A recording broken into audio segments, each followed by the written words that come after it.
Basudevpur town club द्वारा आयोजित Jagbandhu memorial आंतः राज्य फुटबॉल टूर्नामेंट द्वितीय दिन में रुद्रांश क्लब खड़गपुर और पॉपुलर क्लब ढेंकानाल मध्य अनुष्ठित होता। एथिरे Rudransh club Kharagpur popular club Dhenkanal को 3-0 गोल रे परास्त करी सेमीफाइनाल को उत्तीर्ण होईछि।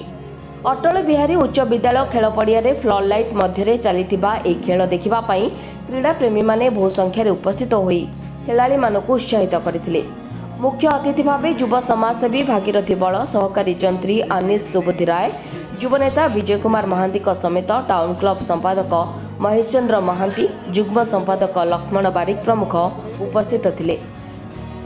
टाउन क्लब समस्त सदस्य सभापति संपादक प्रभु जगन्नाथ पाखे प्रार्थना करी यूनाइटेड माइंड सब रही था से जगबंधु मेमोरियल टूर्नामेंट को आग को दीर्घायु करंतु। आमर दुई फुटबॉल खेलाड़ी बहुत सुंदर खेल खेलुंट जाऊ आज ढेंकानाल वर्सेस खड़गपुर खेल खेलुंट प्लेयर बहुत सुंदर भाव खेल खेलुंट जाऊ ये पड़ियार दृष्टांत अच्छी आज नुहे प्रति वर्ष जगबंधु मेमोरियल टूर्नामेंट खेल जो युवक टूर्नामेंट में जो टाउन क्लब आनुकूल्य जो टाउन क्लब पिला सहायता आज हजार हजार दर्शक खेल देखुंट एंजॉय कर खुशी और आनंदर कथा।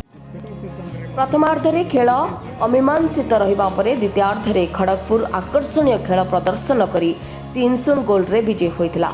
ए खेल को रामचंद्र बेसरा और मानस विश्वाल गणेश्वर सिंह उत्तम बारिक परिचालना करथिले।